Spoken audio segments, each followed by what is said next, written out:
Tit-for-tat blacklists. Taiwan is banning China's human rights violators from entering the country as Beijing threatens to add more Taiwanese to its list.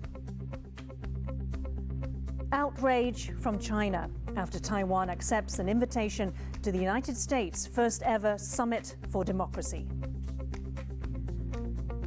Guilty on all charges.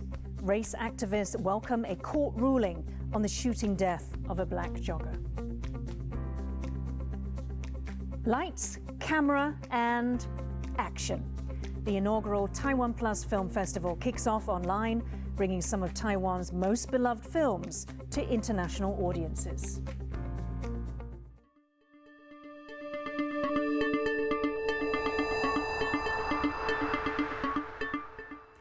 A warm welcome to TaiwanPlus News. I'm Yin Khvat. Taiwan's government says it will ban Chinese human rights violators from entering the country. This follows a renewed blacklist from China and warnings that more individuals could be blocked for allegedly promoting Taiwan independence. But concerns are now mounting that Taiwanese companies with interests in China could be caught in the crossfire. James Chater reports. Just weeks after Beijing blacklisted 3 senior Taiwanese officials for pro-independence views, promises on Wednesday of more. 可以明确的是，台独顽固分子清单上绝不止这3个人。我们也注意到，近期有个别台独分子跳得挺高，甚至声称呢对未被列入台独顽固分子清单感到遗憾。别着急，有他们真正遗憾的时候。 The blacklist, published in early November, forbids those listed and their families from entering China, as well as conducting business with Chinese companies. Those with pro-independence views are also criminally liable for life. 说翻脸就翻脸，就如同中国一强大起来，对于周边军机军舰一再的造成相邻国家之间的紧张，让两岸人民都能够非常友善、互惠互助，才是人民之福。 But it's not just political figures in Beijing's crosshairs. Taiwanese business entities are also feeling the heat. Earlier this week, China fined 2 subsidiaries of Taiwan's Far Eastern Group a combined total of over $13 million. Environmental and occupational infractions were among the stated reasons, but many suspect politics was at play. 共同正告北京当局，立刻停止这样的行为，不要继续伤害两岸经贸。 It's unclear what exactly would land an individual or entity on Beijing's blacklist, but it's already adding another layer of difficulty to the high wire balancing act Taiwanese companies must navigate between politics and business in China. And that's demonstrated in the response from Taiwan's political parties. This from the opposition Kuomintang. 都要遵守当地的法令，也呼吁当地的政府能够依据 当地的法令给每一家厂商公平的待遇。 And from the ruling DPP, more full-throated criticism.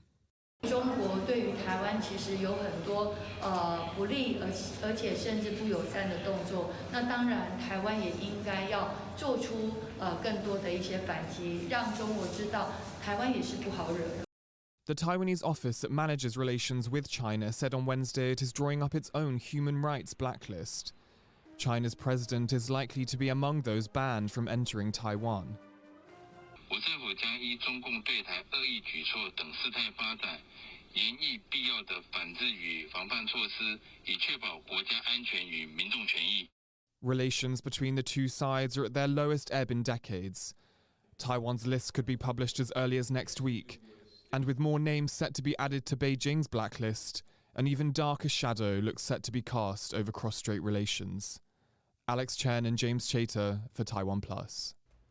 China's foreign ministry is protesting an invitation from the US to Taiwan to participate in its first Summit for Democracy.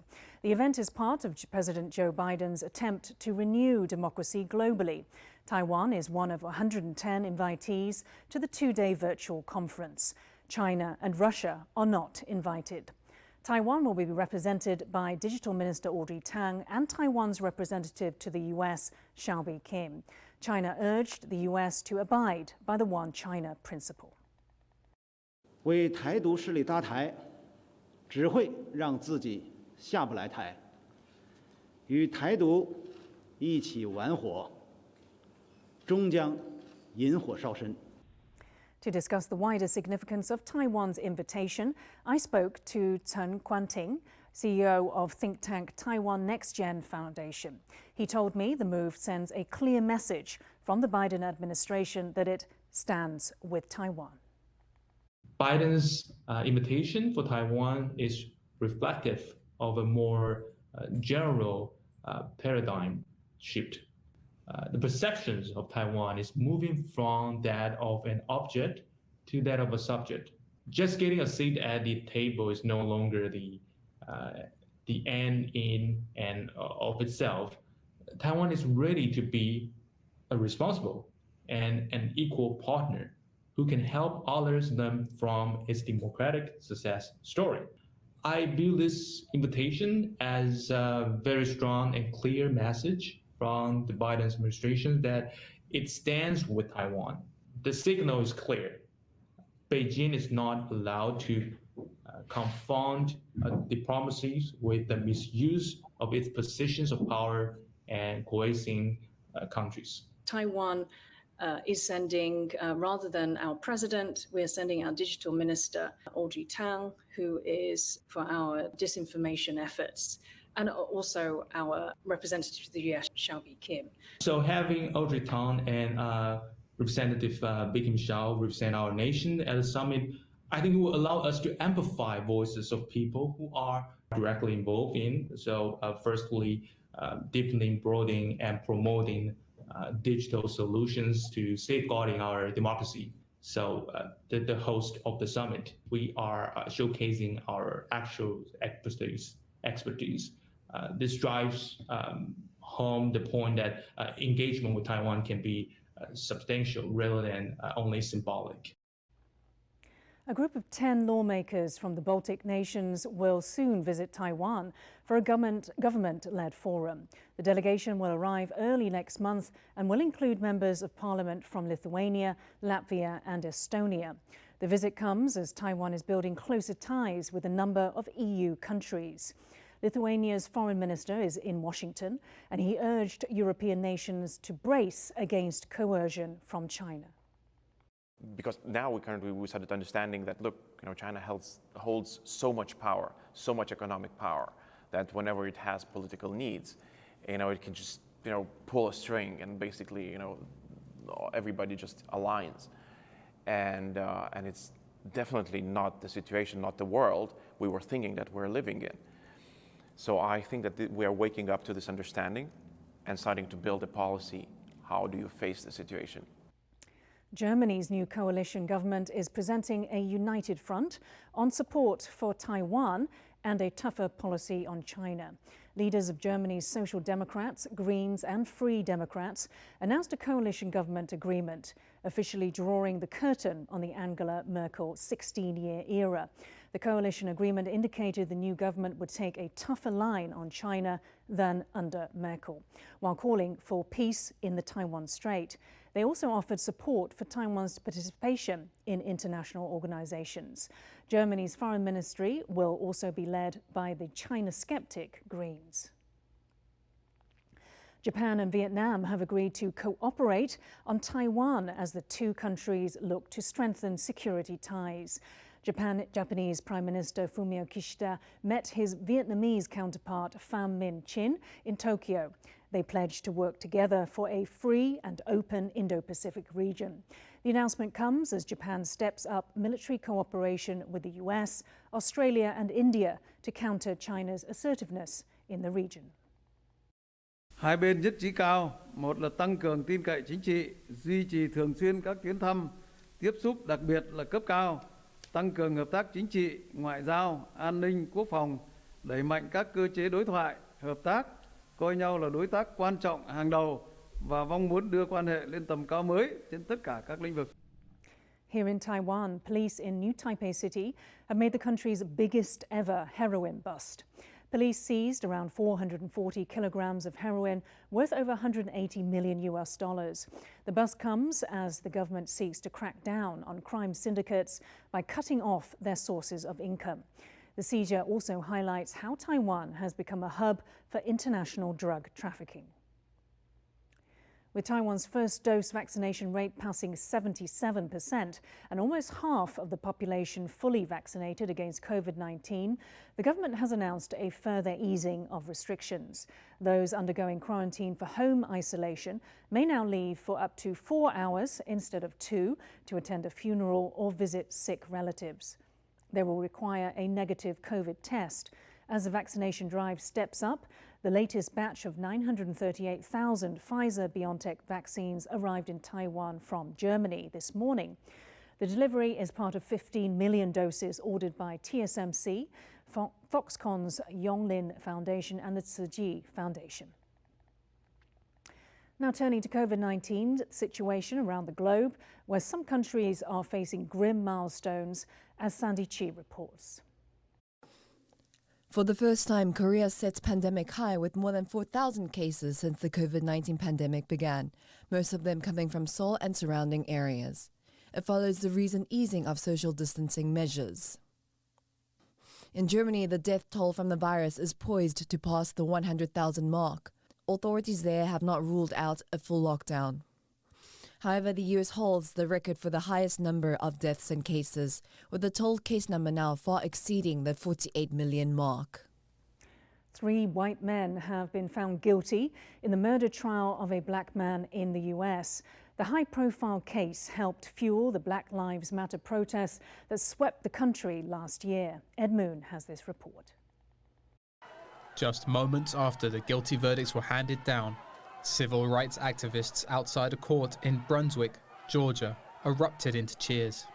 And this impassioned statement from the murder victim's father. We've conquered that lynch mob. Yes. We got that lynch mob. This history today, letting you know that black kid life don't matter. For real, all life matters. Yes. Not just black children. We don't want to see nobody go through this. In February of last year, Ahmaud Arbery was jogging in Brunswick when he was pursued by 3 armed white men, who then shot him dead. They claimed they had acted in self-defense while trying to make a citizen's arrest, believing Arbery was responsible for minor crimes in their neighborhood. Travis McMichael, his father, Gregory McMichael, and their neighbor, William Bryan, were found guilty on several counts, including murder, aggravated assault, and false imprisonment. The case drew international attention as Black Lives Matter protests gathered pace around the US last year. Civil rights activists are calling Wednesday's verdict a step in the direction of justice and equality. Let the word go forth all over the world that a jury of 11 whites and 1 black in the deep south stood up in the courtroom and said that black lives do matter. Following the verdict, lawyers for the defendants said that the men are showing remorse for their actions. And I can tell you, honestly, these men are sorry for what happened to Ahmaud Arbery. They are sorry that he is dead. They are sorry for the tragedy that happened because of the choices that they made to go out there and try to stop him. The trio now face a minimum sentence of life in prison. Today is a good day. Klein Wang, Ashima Thomas, and Ed Moon for TaiwanPlus. We'll have more on the latest international news after the break, and we'll introduce you to the Golden Horse Awards with some fascinating facts about the event known as the Taiwanese Oscars.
Welcome back. You're watching TaiwanPlus News. A reminder of our top story.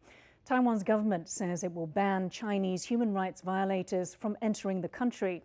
This follows a renewed blacklist from China and warnings that more individuals could be blocked for allegedly promoting Taiwan independence. And now for a roundup of some of the stories making the headlines around the world. At least 27 people have died while trying to cross the English Channel to reach the UK. An inflatable boat carrying up to 34 people capsized off the coast of Calais in northern France. The French Interior Minister said police have arrested 4 suspected traffickers in connection with the tragedy. Only 2 people were rescued. The accident is the biggest loss of life in the Channel since the current refugee crisis began. The European Union has approved the renewal of sanctions against China for human rights violations.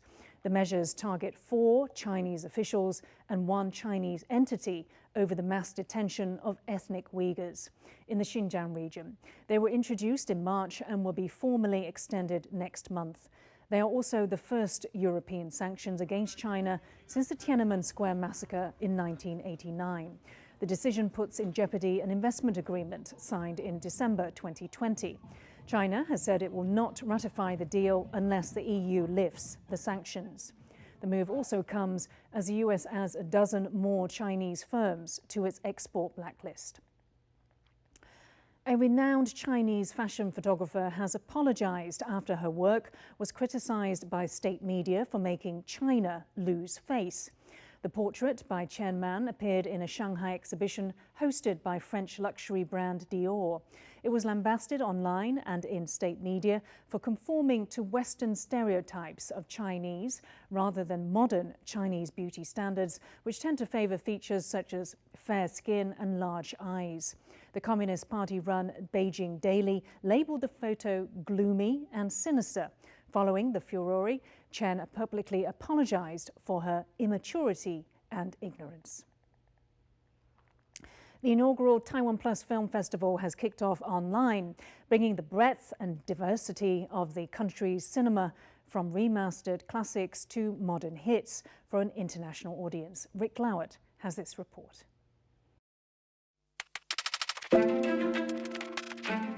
It is cinema season in Taiwan, with the Golden Horse Awards, also known as the Chinese Language Oscars, just around the corner. Film lovers worldwide can get in on the action with a taste of Taiwan cinema during the inaugural TaiwanPlus Film Festival, showcasing the full gamut of the nation's movie scene for international audiences online until the end of the year. Headlining the festival is award-winning director Ang Lee's Father Knows Best trilogy, available in full and online for the first time. I think you can see the Taiwan daily life through Andy's movie. If you can see how they live, how they eat, how they deal the parents and the child issue, so make us know more about Taiwan society. Delving into the nitty-gritty of modern Taiwan life, the lineup also includes 2 pieces from director of the hour Zhong Mong Hong, both exploring death and family relationships. The documentary category is led by Small Talk, a hard-hitting introspective by director Huang Hui-chen, telling the story of her fraught relationship with her lesbian mother. I think our culture is more, we don't express our feelings directly.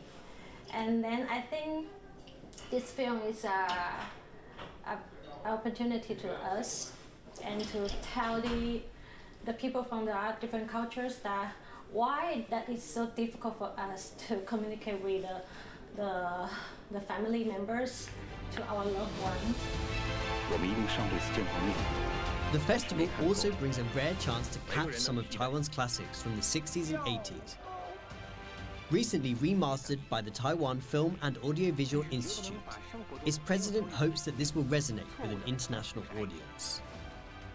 是可以透过在那个过去的时光底下，有这些创作者用这种方式说故事，那认识他们的过去，认识他们说故事的方式，可以看见这块土地上人民曾经有过的梦想， New and old, together the festival selection gives a taste of Taiwan. They will discover Taiwan is just as same as them because we are a free country. You can see the family issue, all the human feeling, how they struggle, how they're facing the new challenge. I think the universal theme. While the movies selected show the depth and breadth of the country's vibrant cinema scene, the recurring theme is that of family, something at the heart of Taiwanese life. James Rayner and Rick Loward for TaiwanPlus. In the coming weeks, the festival will also present new original documentaries from TaiwanPlus on various aspects of the country's film industry. This Saturday is the biggest event in Taiwan's cinematic calendar as the country hosts its own version of the Oscars, the Golden Horse Awards. TaiwanPlus has put together an explainer to help you get up to speed with the awards' 6 decades of history ahead of the ceremony. In 1962, the first Golden Horse Awards were held in Taipei. The name Golden Horse appears to follow international naming conventions, but it's actually from the names of Jingmen and Maozu, the front lines of the fight against communism. The government thought that naming the awards after military outposts would inspire filmmakers to work tirelessly for the nation. 2. Every year, we're all waiting to hear the words. 得奖的是 得奖的是 得奖的是 得奖的是 But in the early years of the Golden Horse, all you had was this. Yep, the first 14 years of the Golden Horse were one big spoiler fest. So the movie stars, pretending to be nervous, already knew who the winners were. 3. So, you say you want a Golden Horse. Step 1 might be to hit the gym, bro. The Golden Horse Award weighs 3.4 kilograms. That's about the weight of 6 bobas. Not bad for a home workout. Nobody knows who created the first Golden Horse trophy, but the second edition was created by the world-renowned sculptor Yang Yingfeng. Since then, the trophy has gone through many transformations until its 24th year, where it landed on its final form, Master Yang's original design. A magnificent steed galloping into eternity. So next time you see someone emotionally holding up their Golden Horse Award, just remember, that's 6 bobas. 4. In the 1963 film The Love Eternal, Hong Kong actress Ivy Lingbo played Liang Sanbo, the male lead. Her performance received critical acclaim, but should she be awarded Best Actress or Actor? How about just a Special Acting Award? Anyway, the Taiwan audience loved it either way. 5.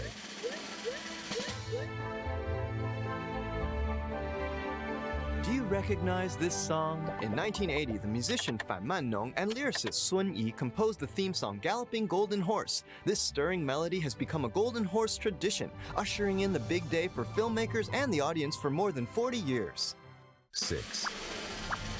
And the winner for hosting the most Golden Horse Awards is Sun Yat-sen Memorial, an arc-shaped auditorium with 2,572 plush-red seats offering a rock concert-worthy experience. Of the last 58 Golden Horses, 21 have been held here. 7. Besides Sun Yat-sen, where else have the awards been held? Well, starting on its 18th year, the Golden Horse Awards have gone around the island to get Taiwanese people everywhere in on the fun. 8. So, you want to come over, Netflix and chill? No, that's too cliche. How about you come over and play Jenga with my Golden Horses? What? Is that a thing? The record for most Golden Horse Awards is held by genius art director Zhang Shuping, who won 13 times. And right on his tail is Master of Sound Du Duzhi with 12 wins. These two professionals exemplify the old saying, 1 minute on stage takes 10 years of practice. Oh, as far as actors are concerned, Maggie Cheung could play a mean game of Jenga too. 9. As the most iconic film award in the Chinese-speaking world, the Golden Horse has transformed itself through the years. Starting in 1978, the award has invited many international film celebrities to our beautiful island, creating a fresh vibe for the awards. The Golden Horse Awards also started the Taipei Golden Horse International Film Viewing Festival, which selected international films to help the Taiwan audience better appreciate cinema from around the world. This has since evolved into the Taipei Golden Horse Film Festival, which we all know and love. 10. Director Hou Xiaoxian once said, "The Golden Horse is the hardest one to win." Often dubbed the Oscars of Asia, the Golden Horse has long been recognized for professional and impartial judging. But what's harder than winning the hardest one? Winning all of them! Once upon a time, there was a movie so greedy that it took home a Golden Horse and an Oscar. Ladies and gentlemen, Crouching Tiger, Hidden Dragon! In 2000 to 2001, this Ang Lee epic swept the world's major awards. I don't care what shape it's in, just get me all the trophies! The martial arts film brought Chinese language movies to new heights. You must have seen images like these on TV, since the Golden Horse Award is truly one of the biggest honors that a Chinese-speaking filmmaker could get. The Golden Horse is the very first and most iconic Chinese-language film award. Initially only for Taiwan and Hong Kong films, the festival is now an international-level award and a lifetime dream for many Chinese-speaking filmmakers. The Golden Horse Award even has its own film academy and production studio to nurture the next generation of filmmakers so that this Golden Horse continues to gallop freely through the fields of creativity.